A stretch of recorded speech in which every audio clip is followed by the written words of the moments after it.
once again. I'm glad to be in the Cleveland area. I grew up west of here. I'm glad to be with a really fun group of people. You were a lot of fun last night. And mostly, I am glad that last night at the hotel, I did not try a pickleback. There's a certain age where you go from pickleback to pickleball. I don't know where I'm at, but I know I'm past pickleback. And there's a reason why I can't try picklebacks, other than good sense, which I don't have a lot of. It's a conversation I had with my heart doctor, heart to heart with my heart doctor in 2015. He said, well, we were able to get you fixed up after your small heart attack, got some stents in, but you need to change some things before, if you don't want to come back here and visit me again, or worse. He said, you need to lower your sodium. That'll kill your pickle drink right there. You need to lower your alcohol consumption. Killed it twice. You need to drink less coffee. That really stunk. And you need to manage your stress. He said, it is just not worth it. You are stressed all the time. I want you to promise me you're going to manage your stress. So I promised him, because my wife was sitting right next to me. She said, I am not filling out an eHarmony profile. You gotta last at least long enough for me to get to our time. So I said, okay, I'll manage stress. Well, I need to learn about it, right? And if I want to learn something, I look for a book. Let's see if I know how to do this. And so I went to Amazon and looked for books. That one. That one. They lost. That one. Maybe you should have had a pickleback.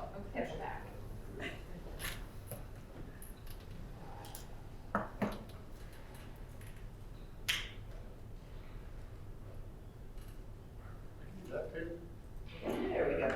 Okay, will it do it for now, or we'll see. Arrow. Arrow. Arrow on the computer or arrow on Computer. the computer? Got it. Okay, I'll just walk up to the computer. Not a huge walk, and I need the steps. So, these are the kind of books they had on Amazon for stress management. I do not want a book that stresses me out when I see the cover. Now, I did find a theme. Did you know that if you can afford your own private island and hammock, you can lower your stress? I don't want to brag here, but I am halfway there. Okay? The only problem I have to deal with is squats. Of all the stress management books I saw on Amazon, I have used this one in so many examples. I actually bought it because I felt bad for using it in so many examples, but here's the cover. Hey honey, I got a great idea on how we can manage stress. Let's ride bikes on a gravel road while we're holding hands. I bought the book, I read the book. You can't judge a book by its cover, don't buy it. Look, so they didn't have what I wanted. So I realized I was going to have to learn how to manage my stress. And eventually, as mentioned, I not only learned how to manage it, my wife said, look, you wrote that Cleveland sports book. How about you write one that I would actually read about great things happening every day? So I did. There's my son, Tom, on the cover, on the beach at Isle of Palm, South Carolina. It was a cool creating process we went through. My wife and Tom and I are at a Barnes & Noble cafe, and I've got a napkin. I'm drawing what I wanted the book to look like. And she goes, what about the picture we got of Tom on the beach? I was like, yeah, that is the ultimate cool stress management picture.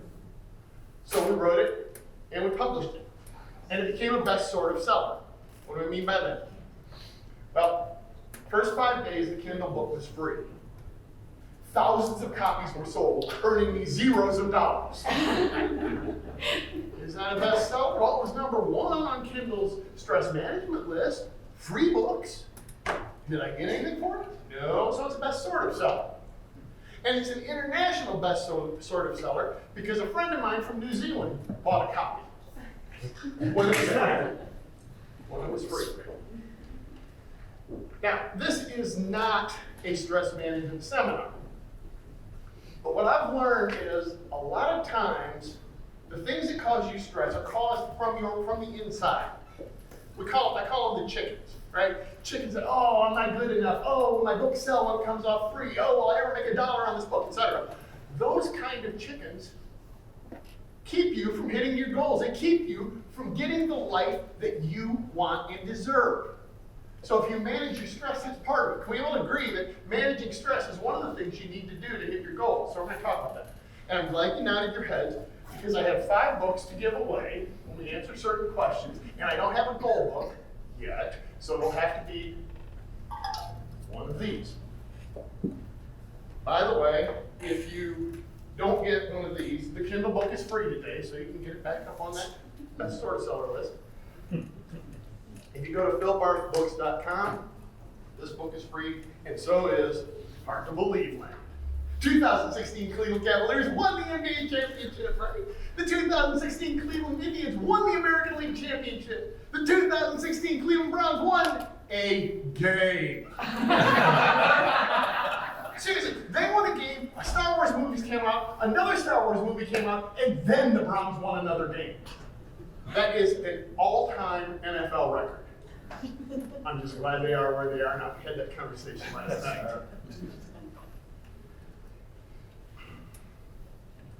1999, I walked into my room at the Marriott in Stamford, Connecticut. Nice screen. Yeah. Yeah, this gives me the chance to get steps and visit y'all over here. It'll blank once in a while and then I come over here. Feel any better? Okay. You think you're bad now, you should have seen him with the paper shots. All right, walked into my room. It was awful. You know, it wasn't innocent, I just didn't have that. Okay, walked into my room in the Stanford Marriott and I said, that show is on tonight. That one with Regis Philbin that I read about, Who Wants to Be a Millionaire. I gotta watch that.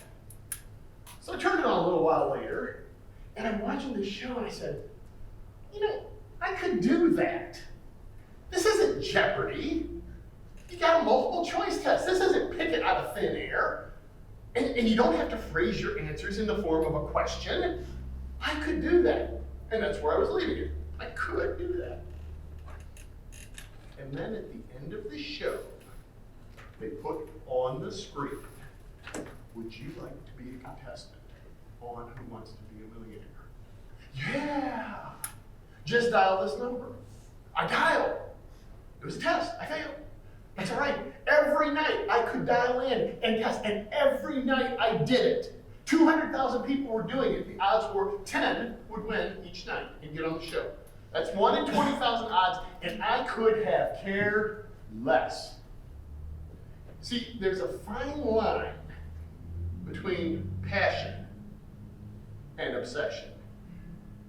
And in 1999, I went way into the territory of obsession, and I stayed there. In the late 1990s, I wasn't the only person who had an obsession.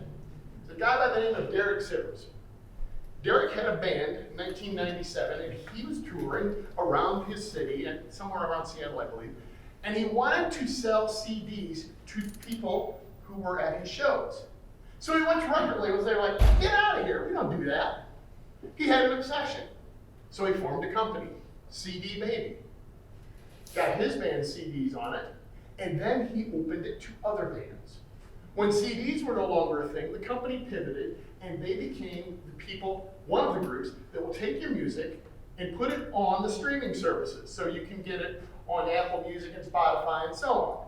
They have 650,000 artists and over 10 million tracks because of his obsession. And the reason I bring him up is because of a quote I heard him give in an interview. He said, when I have an option to do something, it's either hell yeah or it's no. No maybe. Hell yeah. That was my obsession. That was my hell yeah. Hell yeah, I'm going to be on that show. His was getting music and bands music to the world. A little bit, right? But when you find that hell yeah, you don't need the alarm clock to get out of bed. You don't need motivation. You don't need coffee. Yeah, you need coffee. Yeah, coffee. But if you've got that obsession, If you've got that obsession, you are on your way. Now, it's not perfect. I cannot come up with a scenario where I would say, I start colonoscopy prep today, hell yeah! I can, however, come up with a way of phrasing it. I'm going to do everything I can to avoid cancer. Hell yeah. And there's a continuum here. For example, I never liked wearing masks. It's not that I felt one way or the other about the efficacy of masks. But when we had the mandate, I didn't particularly like it. I would rather breathe through my mouth and nose than a mask. So it was a no. Unless, of course, I could wear this.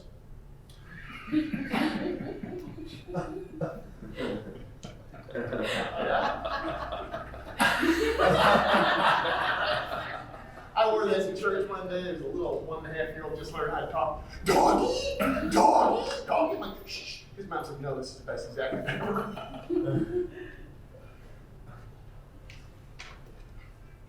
So in 1999, I had my hell yeah, I had my obsession.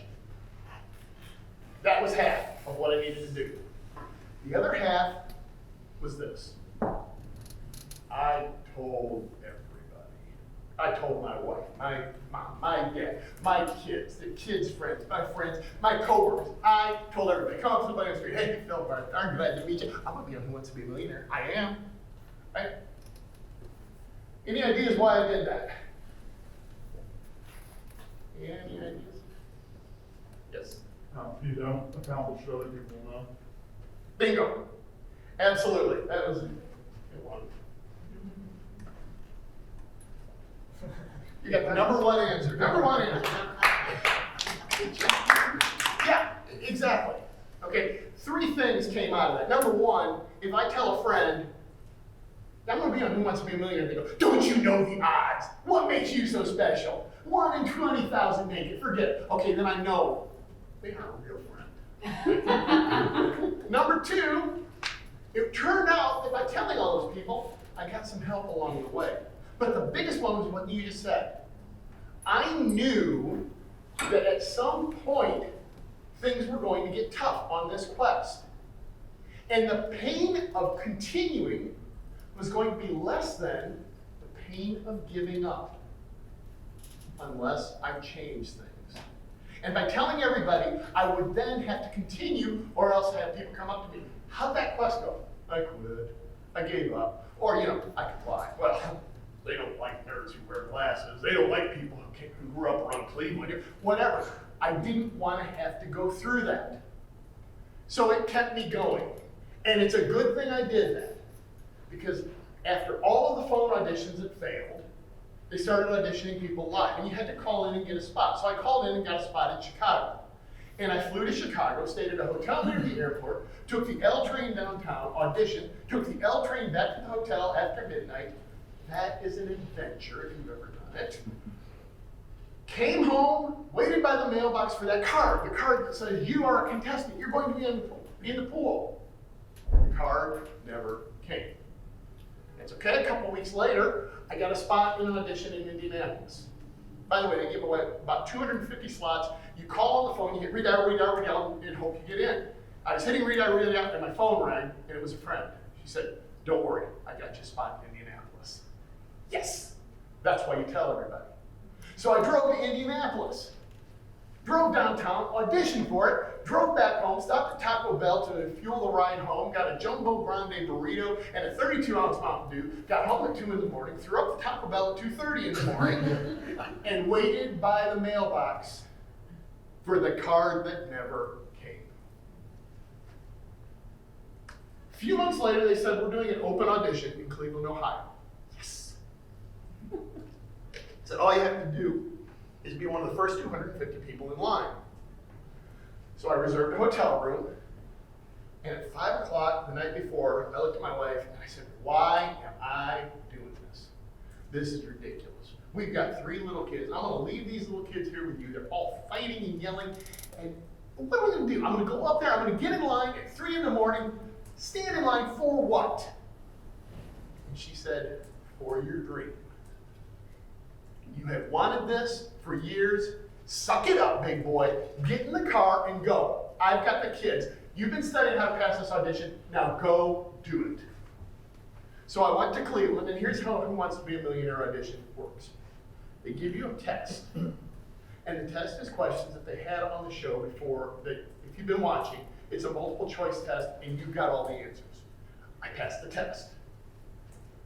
Then they put you in the next room, and you fill out an application. They give you a pencil and a Who Wants to Be a Millionaire application. Then you go and interview with the producer. Only I had made some friends who had passed the audition, got some tips online. So when I sat down after passing the test with the pencil and the audition and the application, I pulled out of my pocket a red felt pen, a blue felt pen, a yellow highlighter. I had about half a dozen different writing instruments. And the guy who was sitting next to me looked at my pens, looked at his pencil, and said, shh, I'm gonna type myself. I used the highlighter, I pointed out what I wanted. I auditioned, I drove home, and 2 weeks later my wife called me at work and said, your son's got something he wants to read to you. You have been selected to go into the contestant pool for Who Wants to Be a Millionaire. That's a picture of the actual card they sent. A few months later, the obsession played out, and we'll talk more about that later, and I was a contestant sitting across from Meredith Beer on Who Wants to Be a Millionaire. So here's what you need. You need your obsession, your hell yeah, that thing you really want, and you need to tell your friends and anybody else. You buy it?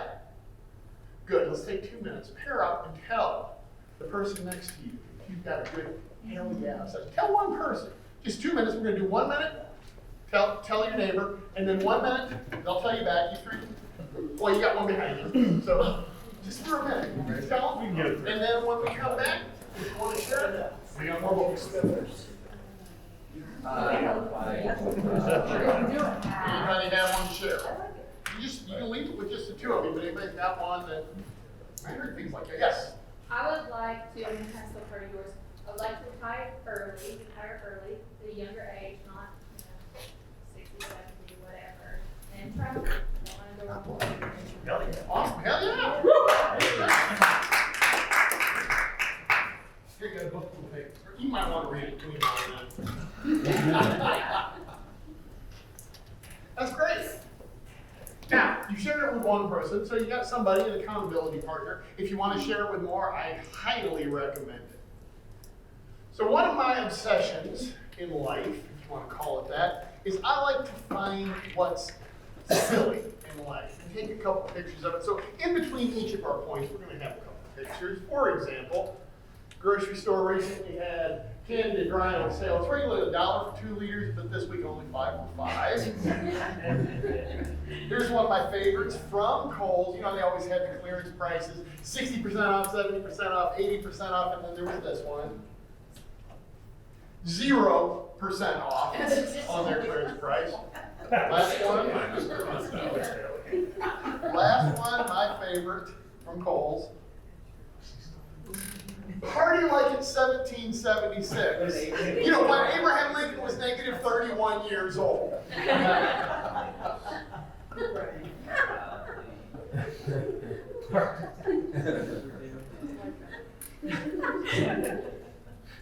They'd probably see me going, he really likes our products. Yeah, sure. Okay.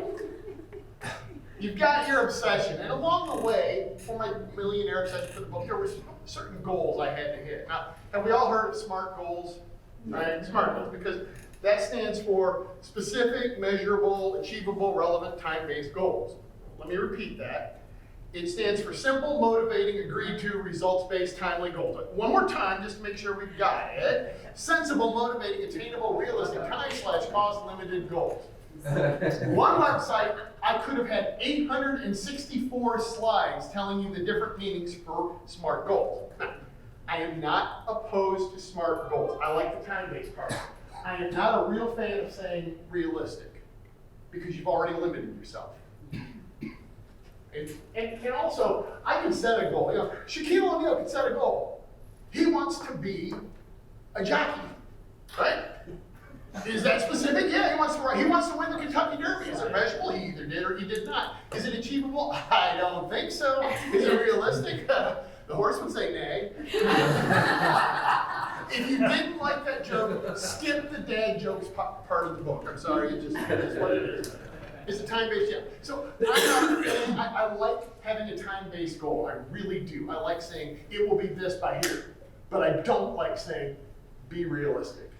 Because a lot of people use that as a shortcut to just sell themselves way short. Yeah. I have a different type of goal I like. I call it FUN. It stands for fun. I like fun goals. There are so many times that you can say, I'm going to make this goal fun. I'll give you an example. Something similar to what we've already heard. My sons have a heavy metal band. And they said, wouldn't it be cool if we made an EP, a 5-song album? So they wrote, and I mean, this is heavy metal. If you like where the vocals are like, that, oh, you do? Okay. Starless Cincinnati. Check them out. They're on YouTube. They're on all the streaming services. They put together an album, an EP, 5 songs. If I don't have enough coffee, that will get me going in the morning. They practice in our basement, by the way. I have noise canceling headphones. Here's what's happened. Over 100,000 plays on Spotify, Apple Music, and so on. I think it's heard like whatever. Starless Cincinnati, Starless Cincy. It's 100,000 plays, which I think is earned, I don't know, $20 or something like that. And you can feel the pain, right? Yeah. So they said, well, that was fun. Let's make a video. So they shot a video. They took some of the money that they got from their CD sales from the Spotify and so on, and they made a video. They've actually made 3 now. There's my son Kenny, lead guitar player. Joe is also, they have 2 lead guitar players. That's my son Joe. There they are being chased by the zombies, and Joe suffered for his music. There's a scene where he gets tackled with no padding. He was sore for a couple days after that, but they did it. They put the video out there. Over 10,000 hits on their video. I know in the world of YouTube, when you hear 100 million hits or whatever, but 10,000 is a lot of people. And they're really popular in Indonesia. They haven't figured that out. They are really popular in Indonesia. I don't know why. I do know that Indonesia is the 4th largest country in the world because I heard it on Jeopardy. They phrased it in the form of a question. They're popular. And they recently upped it. And they're telling me, oh, I'm opening for this band. I'm like, And then they said recently, last Friday, we're opening for Red Jumpsuit Apparatus. And I'm like, dang, I've heard of them. That's cool. I've got them on my iPhone. I also have my kids on my iPhone. I want you to think about this. Who here has seen the movie Bohemian Rhapsody? The story of Freddie Mercury and Queen. What did they have to do to get recording studio time? Anybody remember? They had to sell their band. The one thing that got them to and from their shows, to get enough money to record, they had to sell their band. You know what my sons had to do to record an album? They had to open an 8-year-old MacBook and launch GarageBand. Now, admittedly, when I watch my oldest son and their drummer put this stuff together on GarageBand, I'm like, whoa, it's really cool to watch them. Oh, we need to put the drum tracks over here. And it's pretty amazing what they do. That's what they had to do, though. They had the equipment. They were able to put this EP together for next to nothing. The video, I think, was $200. They've done 3 videos, and that was just to get somebody to edit it and put it together. We live in an amazing time. I wanted to write a book. So you know what I did? I wrote a book. I didn't have to get a publisher. I didn't have to sell it at a convention. I learned how to do Kindle formatting. I learned how to do book formatting. I hit publish, and that was that. It's an amazing time. You want to make a TV show? Go on ahead. You got YouTube. You can do it. Now, maybe that's not your definition of fun. Maybe let's scale down fun. Maybe guitar talent skips a generation. It did for me. But maybe you want to do something small. 2019. Opening day of football season. The Cleveland Browns are playing the Tennessee Titans, and I told my wife, this is our year. Oh yeah, we got this new coach, Freddie Kitchens. It's gonna be great. You know, in years past, I have watched maybe the first half of the game. No, the first quarter of the game, and then I turned it off and swore it off, right? Not this year. I made it to halftime. It was awful. And I went to my wife and I said, you know what? I'm done with the Browns for the year. I'm done with Sunday afternoon football. And here's how I'm going to prove it to you, honey. Every Sunday afternoon, we will tackle a fun project off your list. Now, I'm not a qualified marriage counselor, but I can tell you when I told her that, it was very good for the marriage. And that's what we did. Every Sunday, we did some sort of fun project. Some of them spilled over to 2. Here's what we got them. We got a new Christmas storage area in the basement. We painted the finished basement. I learned a life lesson about trying to fix holes in the wall. I did it, but and here's my favorite one. It's like I was Nostradamus or something. I created a new home office in late 2019, thinking, yeah, I might use that a little bit, like every day. I organized my son's guitar walls. That is about a third of the guitars they have. The rest they keep at their place. Finished some sporting equipment. I don't know how I managed to incorrectly assemble a basketball hoop, but I did, and I assembled it correctly. And my favorite one Sunday, we went over to the breeder and got us a new puppy. Whenever possible, make your goal fun. Now I've got a question. You don't need to pair up for this, but just, what's your fun goal? Anybody got a fun goal they want to tackle? Shout them out. Something fun. Something you find fun. I mean, you know, some people find pickle juice fun. You know, but that's okay. Pickleback, that's what it is. Any fun goals? I want to be able to take my foster kids on experiences that they would never get to experience, like Disney and the beach and things like that. You just made it impossible for anybody else to win, but that is awesome. I love it.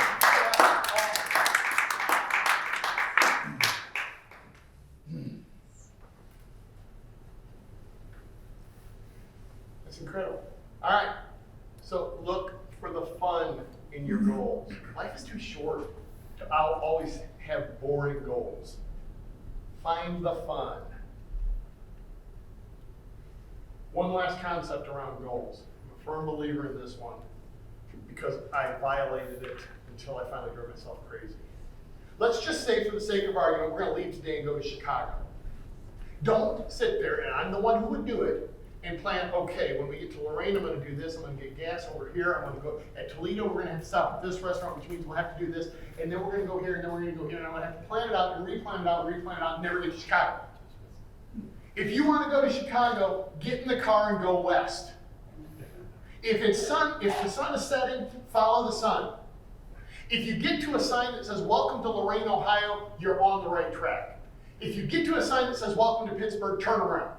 I don't care where you're going. If you get to a sign that says, welcome to Pittsburgh, turn around.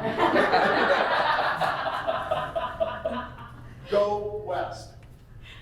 One of the books I recommend, after I recommend my books, is Getting Things Done by David Allen. And David Allen says, if you've got a goal that's weighing on your mind, you have something that's really worrying you, sit down for 2 minutes and think about it. And think, what is the very next action I can take to start making progress? And then if you can do it right then, do it. And even before you do it, if you just think about it, and you think about what's next, your stress is going to go down. The chickens are going to shut up. You haven't done anything, but you've given yourself that sense of, here's the next stop. So I believe in go west and figure, as long as you got the very next action, you're in good shape. That make sense? Good, because now it's time for pictures. Best Uber driver ever. Actually, the ride was a little rough. again, dead. I promise that's, I think, the last one. No, it's sort of the last one. Here's my favorite one. You know, kids go on field trips, right? And they have to bring home a permission slip. So my son, a few years ago, was going on a high school field trip to the Cincinnati Zoo. Here's the permission slip highlighting added by me. There is no cost for students or families in this trip. If the students would like to purchase snakes or merchandise at the zoo, they are welcome to bring their own spending money.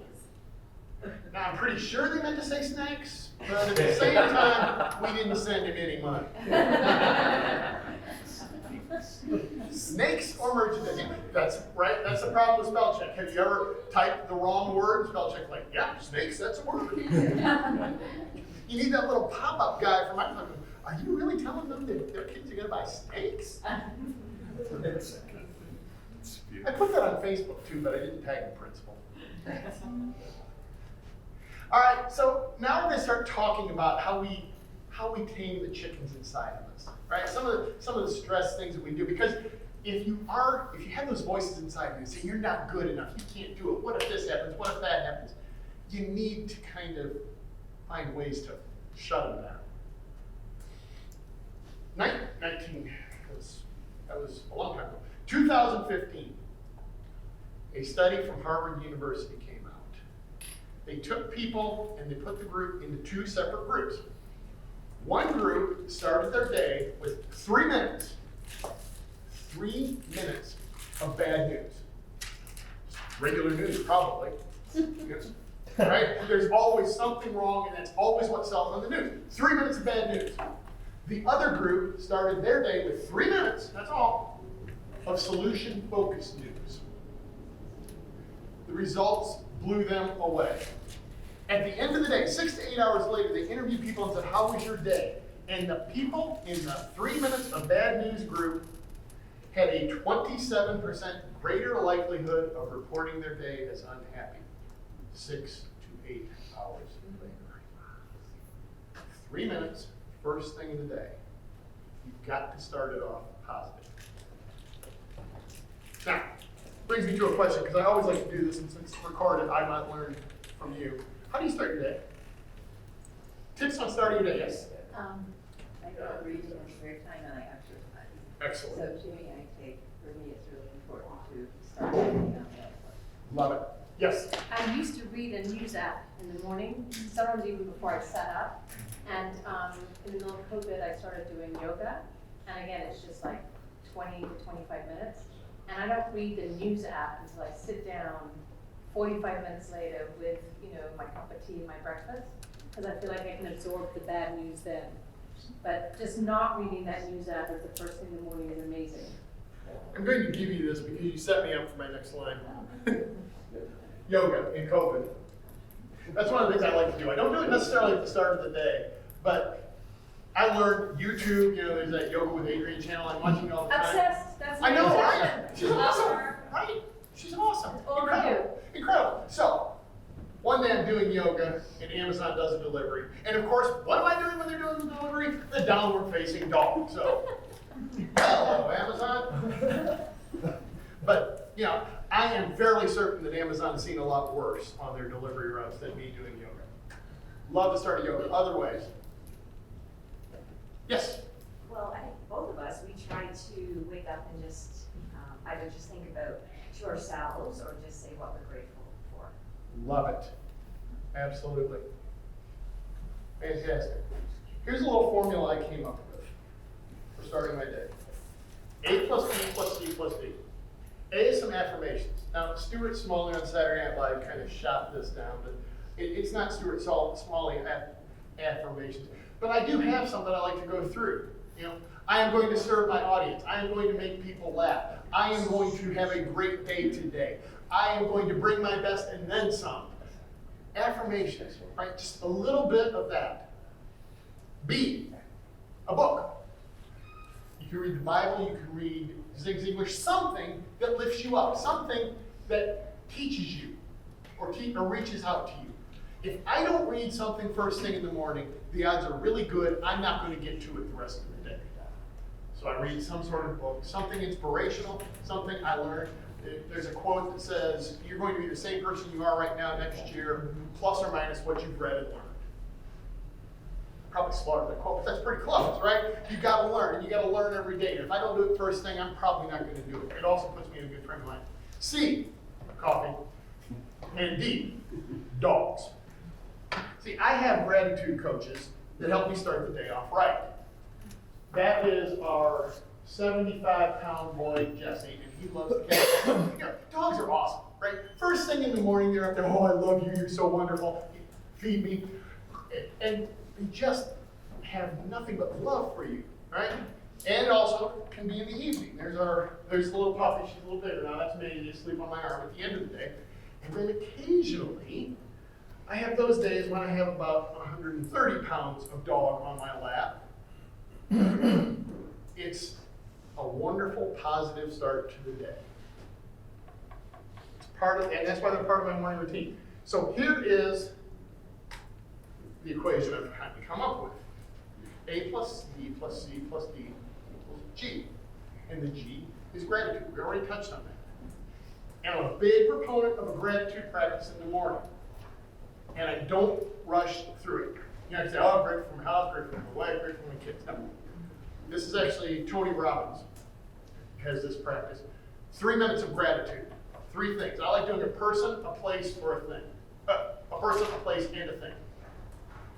And for 1 minute, if I'm grateful for a person, maybe it's my oldest son, Kenny, I go and put myself back in time when I was in the hospital, July 4th, 1995, holding my newborn baby. A minute of that was a long way. And then a place. I'm walking on the beach with my wife in South Carolina. I actually have a shell fragment from the beach that I carry with me. So anytime I need a little hit of gratitude, there's actually one of the shell fragments we picked up.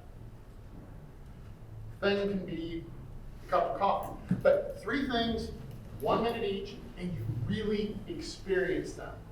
And that's what gets those gratitude hormones running through your brain and makes you more productive, happier. All right, let's dish. What is something great in your life? What are you grateful for? Family. Good. Others? Our church back home. Very nice. Pickleback.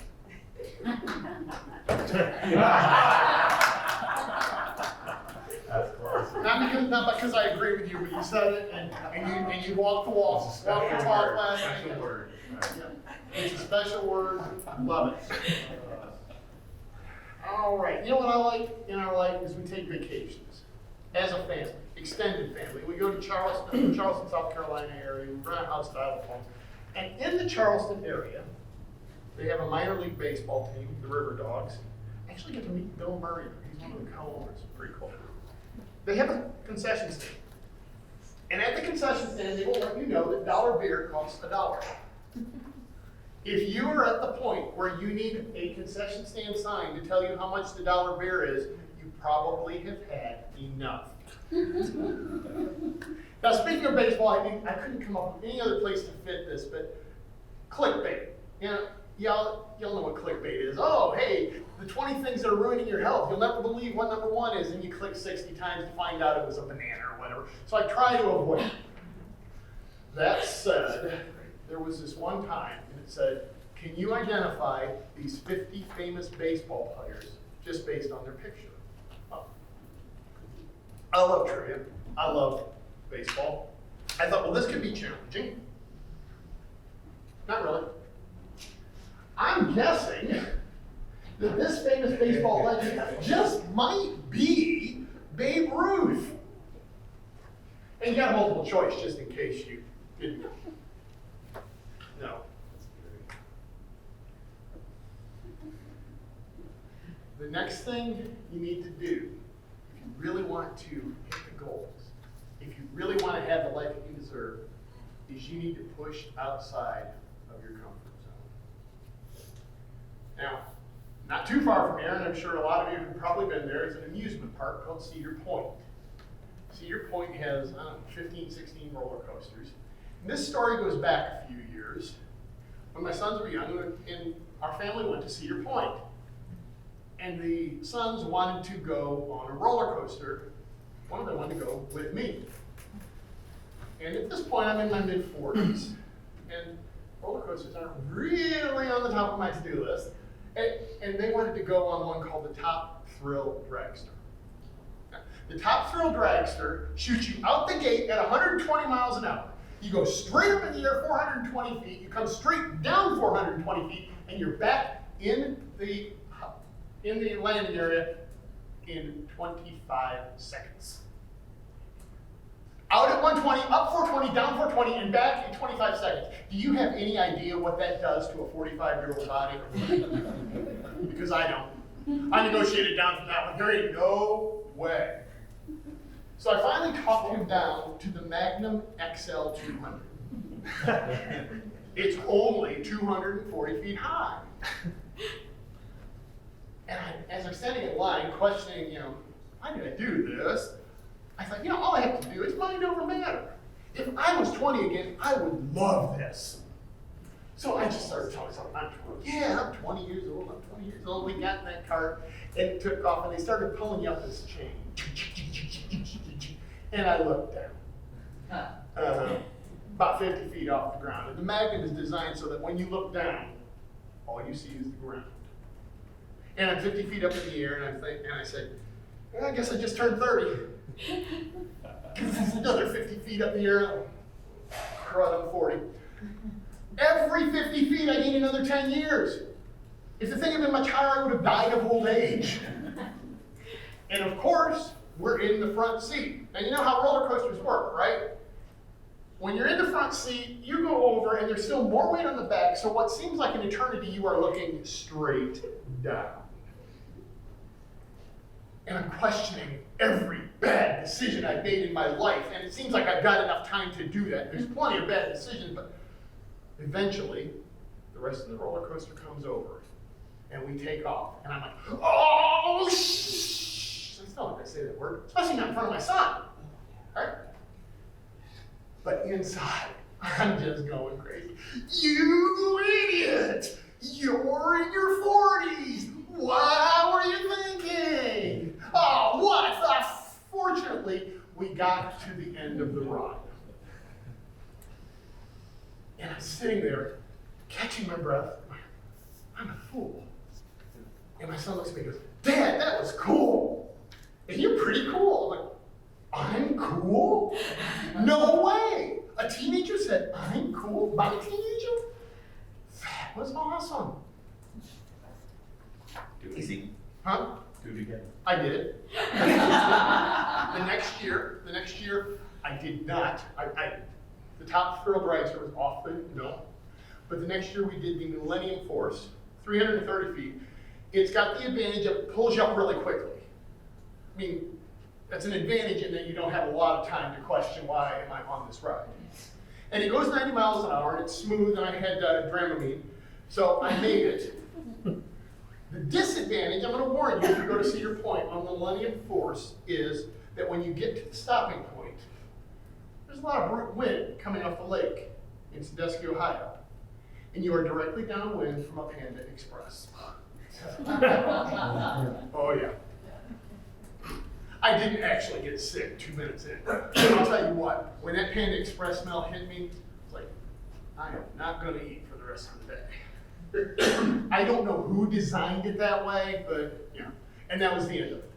We made it to 330. I did the Beast with my youngest son at Kings Island, which is another great wooden roller coaster. And that was years ago. And I'll probably get roped in because my dad got roped in when he was in his 70s to ride one of the kiddie coasters with my son at Cedar Point. So I'll probably get roped in. Grandkids will do anything for them. Just got to get some.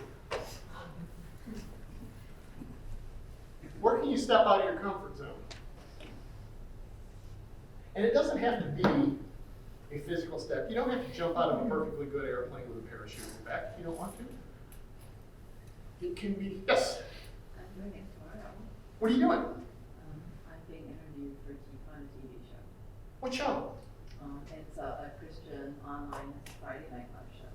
Awesome. I've got one more book in the briefcase to me afterwards. That is awesome. It's incredible. Come on, it could be stepping out of your mental comfort zone for me, as I mentioned before, I plan projects, and stepping out of my comfort zone is not fully planning it and executing it. But when you step out, you feel better. Feel better. And now we come to some online shopping things I have found. Amazon sells used heavy-duty packaging tape. I looked at it and said to my son, used tape is probably the last thing I'd ever buy. 2 minutes later, he came back to me and goes, I think I found something worse. One more used toilet seat. Get this. The used one costs more. Unless it's the one that Elvis checked out on, I don't know why you would charge more.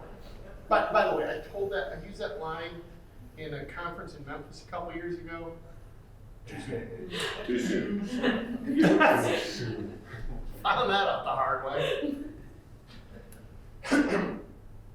All right, here's my favorite. My favorite thing about shopping is now, thanks to the pandemic, I have discovered that I don't need to go into the grocery store. I can just order. And so from Kroger, I can put my order in. It's right there. I just drive to the store. Sometimes there's substitutions. For example, a while ago, I wanted carrot and celery sticks, and they were out of stock. So they offered me a substitution. Celery and carrot sticks. It was close enough for what I wanted to do.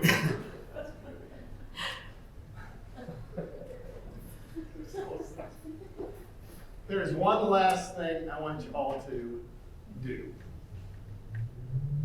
Don't take yourself so seriously. I find myself taking myself so seriously sometimes. Don't do it. I have help before we get to how the whole millionaire adventure ended.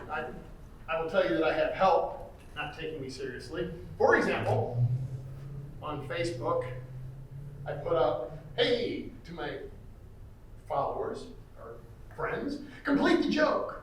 I don't want to say I'm cheap, but, and my son responded, instead of hiring people to write jokes for me, I make Facebook statuses.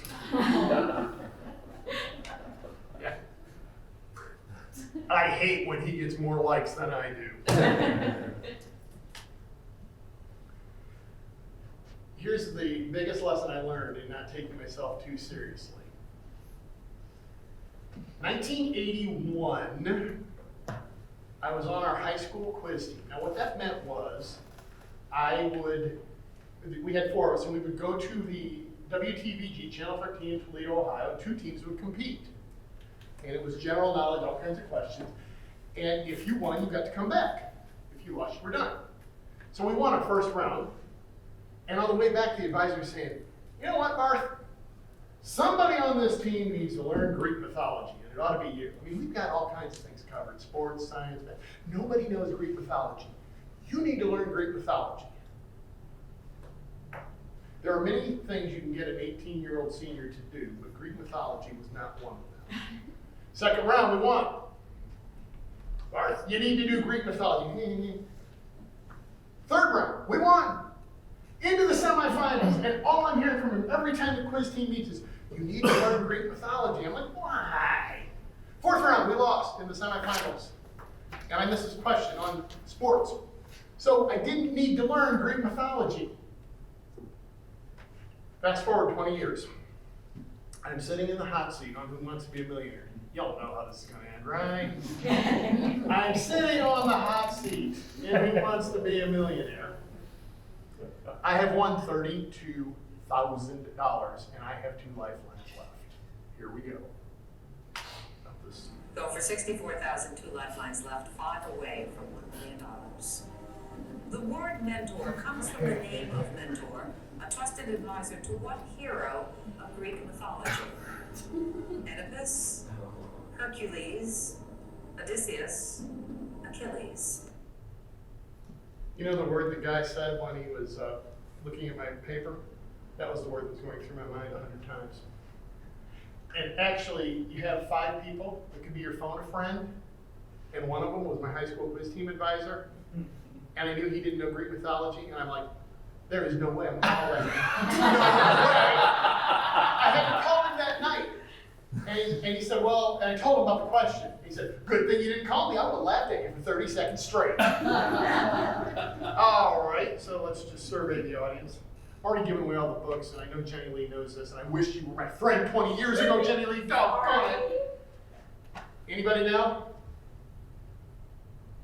Good, I don't feel so bad. Jenny Lee, good. All right. Well, then I won't spoil it for you yet. In the 20 years that I had between high school and that moment, I did not study Greek mythology. Not only that, I didn't make any friends who had studied Greek mythology. I had a room full of friends, and I called them and listened to 30 seconds of silence. So I said,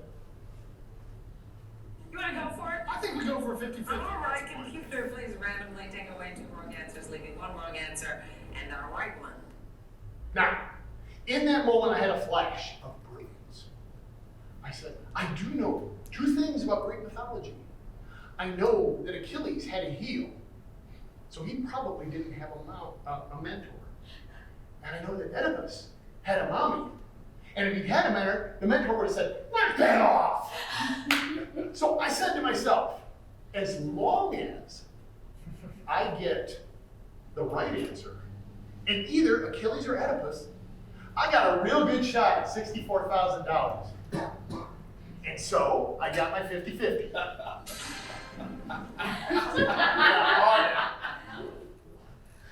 All right, at this moment, I had another flash of brilliance. And here's the warped mind that I have on Who Wants to Be a Millionaire. At $2,000, they wanted to know what Darjeeling was. And I was like, I remember that from Toy Story. Kids and tea. At $4,000, I asked the audience. At $8,000, they said, on a movie set, what does craft services do? And I had just gotten a note on my desk about 2 weeks earlier. We are changing our craft services food vendor at work. I was like, they provide food. True story. Guy sitting behind my wife said, set construction. And my wife heard me say food. She's like, oh, no. I was like, no, I'm the one that got to the hot seat. He's the one in the audience. It is food. Thankfully for that memo. $16,000. The musical Moving Out features whose music? Well, I am a huge Billy Joel fan. I had that. $32,000 was actually a question I had studied. We had Trivial Pursuit cards in the car. My wife was grilling me every time we went anywhere. I had a little handheld millionaire game and a handheld application on my Palm Pilot and things in the bathroom. I was multitasking. I was studying everything. And what do you know? $32,000. What small country lies between Spain and France? And I was like, I studied that one. It's Andorra. But mostly, what was coming into my head was these bizarre little facts. And at $64,000, I suddenly had a brainstorm. Pinky and the Brain. Remember the show Pinky and the Brain, right? Well, there was this one episode where Pinky and the Brain helped Hercules clean the stables. I was like, the brain must have represented a mentor. And so I said, it's a free guess. Absolutely free. You've got How 32,000 did no I matter have a what. free guess? B, Hercules. 5. It was a free guess, but it wasn't Hercules. It was Odysseus. But it doesn't matter. You've got $32,000. Here you go, kiddo. That'll help you for us, I'm sure. Take care.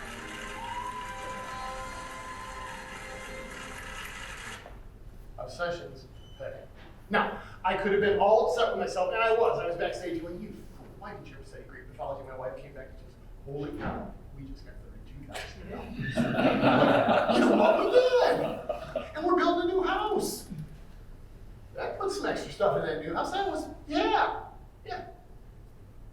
I frequently find myself beating myself up for things that go wrong.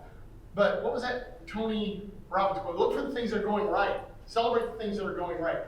And that's what I did. My wife, once again, got me thinking the right way. And so I did. Got a check for $32,000, a hug and a kiss from Meredith Vieira. Yes. And actually, a few days later, in the mail, a thank you note, handwritten thank you note from Meredith Vieira. She does that for all the contestants. So I still have that. And it was all because I moved from passion to obsession. I set fun goals along the way, have the support of my friends and my family. If y'all can do that, you are going to be amazed by the things you accomplish. Thank you for having me in today. I wish you nothing but the greatest success in everything that you deserve in life.